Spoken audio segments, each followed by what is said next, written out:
और आपको इस कानून का विरोध करने की सबसे बड़ी आवश्यकता है, मैंने आपसे कहा कि आपको टैक्स भरना है, ये समस्या नहीं है। समस्या दूसरी है, आपकी ग्रॉस इनकम और नेट इनकम दोनों टैक्सेबल हो गई है और सरकार की नजर में है।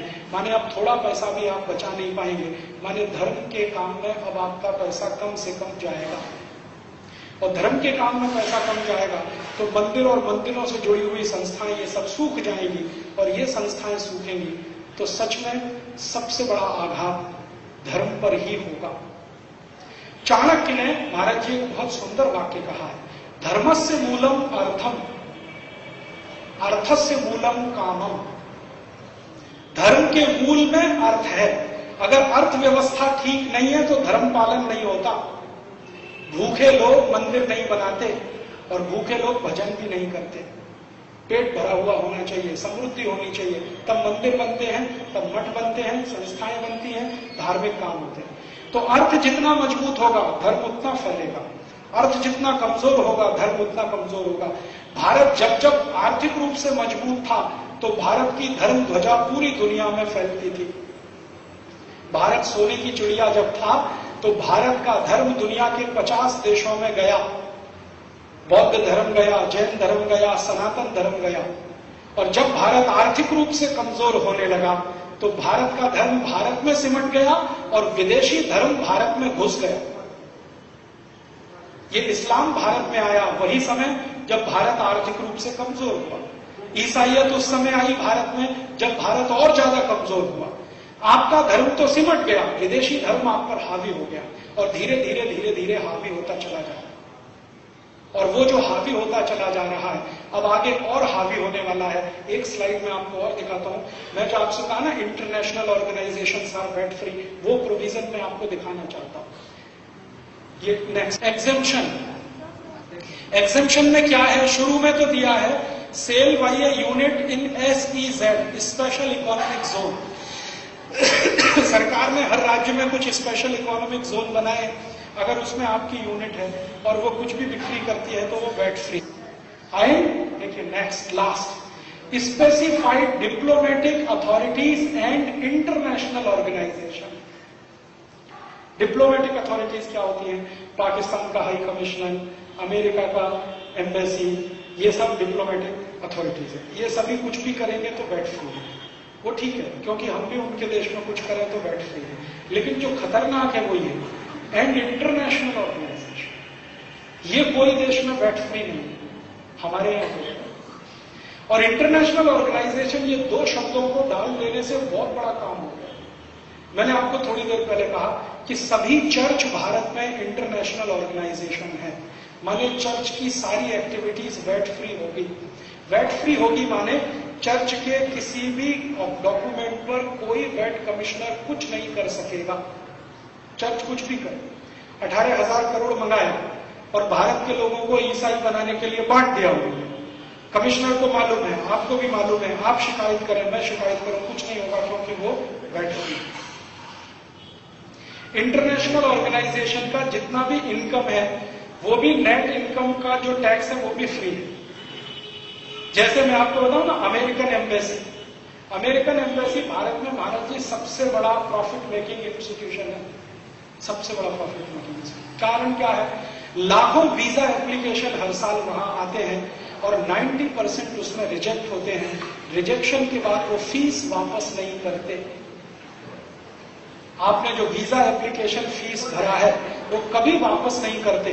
मैंने पिछले साल महाराज ये हिसाब जोड़ा था, जितने एप्लीकेशन भारतवासियों ने अमेरिका में वीजा के लिए दिए उन पर जितना फीस उन्होंने दिया 2000 करोड़ रुपए लास्ट ईयर, और 2000 करोड़ रुपए टोटल टैक्स फ्री इनकम है अमेरिकन एम्बेसी की। अमेरिका की कोई कंपनी से भी ज्यादा नेट इनकम अमेरिकन एम्बेसी करती है इस देश पर, क्योंकि हिंदुस्तान में सबसे ज्यादा पागलपन है अमेरिका जाने के लिए। और अमेरिकन एम्बेसी हर साल 2 साल में फीस बढ़ाती जाती है, हर साल 2 साल में फीस बढ़ाती जाती है, हर साल 2 साल में फीस बढ़ाती है। और जो भी फीस लेते हैं डॉलर्स में लेते हैं, रुपए में स्वीकार नहीं करते। तो आपकी बेशकीमती विदेशी मुद्रा एप्लीकेशन फीस करने में ही हजारों करोड़ रुपए नाश होती है हर साल। तो वो पूरी एक्टिविटी इनकम टैक्स फ्री है। अब उसी से जुड़ी हुई कोई भी दूसरी एक्टिविटी वैट फ्री है, माने उनकी ग्रॉस इनकम भी टैक्स फ्री है, नेट इनकम भी टैक्स फ्री है। तो इसका मतलब क्या है, उनकी सारी इनकम टैक्स फ्री है, तो वो अपनी इनकम ज्यादा से ज्यादा बढ़ाएं और ज्यादा से ज्यादा उस इनकम का भारत देश में धर्मांतरण में इस्तेमाल करें, मतांतरण में इस्तेमाल करें। आप कुछ नहीं कर सकते उनका, वो करेंगे और आप हाथ पे हाथ धर के बैठते रहिए। ये सबसे खतरनाक पॉइंट है इस वैट का। और आप जानते हैं अभी थोड़े दिन से हमारे देश में एक बहुत बड़ा अभियान चल रहा है, शंकराचार्य के मठ पर सरकार कब्जा करने जा रही है। कामकोटी कांचीपुरम शंकराचार्य जी के मठ पर सरकार कब्जा करने की पूरी तैयारी कर चुकी है और उसके लिए उनके खिलाफ चार्जेस लगाए गए हैं। 2000 पेज की चार्जशीट फाइल की गई। मैं शंकराचार्य जी के मठ में पिछले 6 साल से जाता हूं और उनकी सभी गतिविधियों में बहुत नजदीक से शामिल हूं। शंकराचार्य जी का जो मठ है कामकोटी कांचीपुरम, इस मठ को हर साल 5000 करोड़ रुपए डोनेशन आता है। 5000 करोड़ रुपए डोनेशन आता है। शंकराचार्य जी को एक बार मैंने पूछा, ये डोनेशन का मैक्सिमम इस्तेमाल कहां होता है? तो उन्होंने कहा सबसे ज्यादा मैं इसका पैसे का खर्चा करता हूं उन गांवों में जहां पर गरीब हिंदू ईसाई बन गए। तो वो क्या कर रहे हैं, शंकराचार्य जी दक्षिण भारत के गांव में जो ईसाई बने हुए हिंदू हैं उनको वापस हिंदू बना रहे हैं, उसमें उनका सारा पैसा खर्च होता है। 5000 करोड़ हर साल वो खर्च करते हैं। मैंने एक दिन कहा शंकराचार्य जी को, ये तो बहुत बड़ी रकम है जो आप खर्च कर रहे हैं। तो शंकराचार्य जी ने कहा तुमको मालूम है ईसाई बनाने के लिए 18,000 करोड़ खर्च हो रहा है, मैं तो उसका 1/3 भी नहीं कर रहा। तो वो करते क्या है, गरीब आदिवासी विद्यार्थियों के लिए निःशुल्क स्कूल चलाते हैं और उन स्कूलों में भर्ती होने पर फिर हिंदू बनाते हैं। उनके लिए स्कूल के सब खर्चे करते हैं, किताब, कॉपी, पेंसिल, खाना पीना, कपड़े सब देते हैं। फीस भी वही भरते हैं।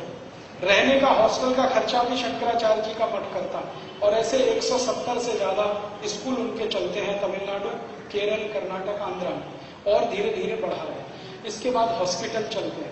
उन हॉस्पिटल में निःशुल्क चिकित्सा की जाती है ऐसे लोगों की जो गरीब हिंदू थे, आदिवासी हो गए हैं, वापस हिंदू बनने को तैयार है, उनकी वो निःशुल्क चिकित्सा कराते हैं। इस सब में खर्चा होता है। सरकार चाहती है वो सब बंद हो, क्योंकि जो क्रिश्चियन इंस्टीट्यूशंस हैं उनको ये बर्दाश्त नहीं, क्योंकि शंकराचार्य उनके सामने खड़े। अब आर पार की लड़ाई हो गई है, तो क्रिश्चियन इंस्टीट्यूशन का असर जैसे ही बढ़ा, मैंने सोनिया गांधी जिस दिन इस देश की सुपर प्राइम मिनिस्टर बनी, उसी दिन से ये षड्यंत्र शुरू हुआ। इसके लिए तरह तरह से कोशिशें चल रही हैं। एक तो सीधे उनके ऊपर चार्ज लगाओ, उनको जेल में डालो। चार्ज प्रूफ नहीं हुआ फिर भी जेल में डालो। और जिनके ऊपर चार्ज प्रूफ हो गए हैं उनको कैबिनेट मिनिस्टर बना के बिठा लो। शिबू सोरेन 78 मर्डर किए हैं शिबू सोरेन ने, जिंदा जला दिया। 78 मुसलमानों को शिबू सोरेन ने जिंदा जला दिया झारखंड में। सबूत है, अपराध सिद्ध हुआ है, चार्ज प्रूफ हुए हैं, लेकिन आज तक वो छूटा हुआ है क्योंकि सरकार में मंत्री बन के बैठे। और अगर सरकार उसको अरेस्ट करे तो केंद्र की सरकार गिरे, तो शिबू सोरेन को मंत्री बनाओ, उसको सुरक्षा दो, और शंकराचार्य जिनका अपराध अभी सिद्ध नहीं हुआ उनको जेल में भेजो और पूरे देश में बदनामी कराओ। टीवी चैनलों को पैसा दे दे के खबर छपवाओ, और टीवी चैनल जो अमेरिका से संचालित हैं जैसे स्टार न्यूज, पूरी तरह से अमेरिकन टीवी चैनल, 3 महीने उसने शंकराचार्य के खिलाफ विश्व वमन किया। सत्य उसके विपरीत है। शंकराचार्य के ऊपर एक भी आरोप सिद्ध नहीं होगा जब सुप्रीम कोर्ट में मामला जाएगा। सुप्रीम कोर्ट ने भी ऑर्डर दिया है कि तमिलनाडु में कोई निष्पक्ष न्याय नहीं मिलेगा, इसलिए सारे मामले कर्नाटक में ट्रांसफर किए जाएं। उसी दिन जयललिता परेशान हो गई, क्योंकि उसे मालूम है दूसरी किसी अदालत में सिद्ध नहीं होगा। एक दिन सुप्रीम कोर्ट में शंकराचार्य जी का बेल एप्लीकेशन गया, उसी दिन स्वीकार हो गया, और हाई कोर्ट ने बेल एप्लीकेशन स्वीकार नहीं किया, क्योंकि हाईकोर्ट जयललिता के कंट्रोल में है। जयललिता सोनिया गांधी के कंट्रोल में है, सोनिया गांधी चर्च के कंट्रोल में है। और आप याद रखिए इस बात को, कभी भूलिए मत, अभी थोड़े दिन पहले पोप मर गया, पोप जॉन पॉल। हमारे देश में 3 दिन का राष्ट्रीय अवकाश हो गया। पोप मर गया, ठीक है, मर गया तो क्या करें उसका, हमसे क्या लेना देना उसका। वेटिकन सिटी 3 दिन का करे या 30 दिन का, हमें उससे क्या लेना देना। अमेरिका करे, यूरोप करे, क्या। हिंदुस्तान में 3 दिन का राष्ट्रीय अवकाश, पोप मर गया, जैसे हमारा कोई बहुत बड़ा धर्मगुरु मर गया। सुनील दत्त मरा तो 1 दिन का राष्ट्रीय अवकाश, पोप मर गया तो 3 दिन का राष्ट्रीय। और भारत का कोई भी बड़ा धर्मगुरु मरे तो किसी भी दिन का अवकाश नहीं। और उससे भी ज्यादा खराब बात है, पोप जो मर गया ना, हमारे देश में देखिए क्रिश्चियन इंस्टीट्यूशंस कैसे काम करते हैं। पोप ने मदर टेरेसा को संत की उपाधि दिया। आपको मालूम आधार क्या है? आधार ये है कि मदर टेरेसा ने एक बार किसी महिला के शरीर पर हाथ रखा और उस महिला का गर्भाशय का कैंसर ठीक हो गया। मदर टेरेसा में चमत्कारिक शक्ति है, इसलिए वो संत होने के लायक है। ठीक है, अभी ये साइंटिफिक है, ये साइंटिफिक है कि उन्होंने किसी के कंधे पे हाथ रखा और उसका गर्भाशय का कैंसर ठीक हो गया, इसलिए मदर टेरेसा संत होने के लायक है। ये 100% सुपरस्टिशन है, अंधविश्वास है, लेकिन भारत सरकार ने इसके खिलाफ कुछ नहीं किया। ठीक है, अब भारत के कोई साधु संत अगर इस तरह का काम करे तो वो जेल के अंदर, क्योंकि वो अंधविश्वास फैला रहे हैं। कानून ऐसे बनाए जा रहे हैं आपके देश में, कोई क्रिश्चियन करे तो साइंटिफिक है, हिंदू करे वही काम को तो अनसाइंटिफिक हो गया। और महाराष्ट्र में एक संस्था बनाई गई है, अंधश्रद्धा निर्मूलन समिति, वो यही धंधे में लगी रहती है। क्रिश्चियन लोग कुछ भी करें उसको दिखाई नहीं देता, मुसलमान कुछ भी करे दिखाई नहीं देता, हिंदू कुछ भी करे उसके पीछे हाथ धोके पड़े रहते हैं। अंधश्रद्धा निर्मूलन समिति वाले, मेरे बहुत सारे दोस्त हैं जो उसमें काम करते हैं। मेरा उनका यही झगड़ा रहता है कि तुमको अंधश्रद्धा हिंदुओं में दिखाई देती है, ईसाइयों में नहीं दिखाई देती। मदर टेरेसा से ज्यादा अंधविश्वासी कौन होगा जो किसी के हाथ रख दे कंधे पर और कैंसर ठीक कर दे? अगर ऐसा होने लगे तो मदर टेरेसा ने पोप जॉन पॉल पे हाथ क्यों नहीं रखा? उनको तो पार्किंसन डिसीज था 20 साल से। पोप जॉन पॉल को तो पार्किंसन था ना 20 साल से। मदर टेरेसा ने क्यों नहीं हाथ रख दिया? पोप जॉन पॉल क्यों नहीं ठीक हो गए? अभी थोड़े दिन पहले एक बेनी हिन नाम का हिंदुस्तान में ईसाई पादरी आया, बेनी हिन, उसका बेंगलोर में बहुत बड़ा फंक्शन हुआ। तो उस फंक्शन में वो तमाशा क्या करता, आपको ईसाई बनने का है, वो संत परिवार उसमें जाइए, सभा में जाइए, वो भाषण करेगा, 10 लोग खड़े हो जाएंगे, वो बोलेंगे इसका भाषण सुन के मेरा कान ठीक हो गया, इसका भाषण सुन के मेरी आंखों की रोशनी ठीक हो गई, इसने भाषण किया तो मेरे शरीर के सारे खून में कोलेस्ट्रॉल कंटेंट खत्म हो गया, इसका भाषण सुन के तो मुझे हार्ट अटैक आना बंद हो गया। ये बेनी हिन तमाशा करता है। फिर 20 लोग ये सुना देते हैं, सब लोग कहते हैं हाँ हाँ बहुत अच्छा है, तो आप भी ऐसा करो, तो आप सब ईसाई हो जाओ। हाँ हाँ हम हो जाएंगे, गले में चर्च डाल देते हैं, क्रॉस, ऐसे ये सब तमाशा होता है। बेंगलोर में उसका कार्यक्रम हुआ। ठीक है, हमारे भारत के बहुत सारे संगठनों ने सरकार को पूछा कि ये अगर बेनी हिन कर रहा है तो ये सांप्रदायिकता नहीं है, ये धर्मनिरपेक्षता है क्या? अगर कोई ईसाई ये सब करता है तो धर्मनिरपेक्ष है, कोई हिंदू संगठन करे तो सांप्रदायिक है, ये तुम्हारी डेफिनेशन क्या है? तो कहा गया कि बेनी हिन भारत का मेहमान है। तो हमने कहा कि देखो बेनी हिन ने ये सब तमाशा किया, उसमें पैसे इकट्ठे किए उसने, किसी ने 50 दिए, किसी ने 100। मैंने कहा इनकम टैक्स वालों को कहो कि ये सब भी इनकम पे टैक्स लगे। उन्होंने कहा ये तो टैक्स फ्री इनकम है, क्योंकि चर्च की सारी इनकम टैक्स दी, चर्च के नाम पे कलेक्शन किया। अभी अगले साल फिर बेनी हिन आएगा, कुछ भी करेगा, अपने नाम से हिंदुस्तान में कोई धंधा भी करेगा तो वैट नहीं देना है और इनकम टैक्स भी नहीं देना है, क्योंकि वो इंटरनेशनल ऑर्गेनाइजेशन।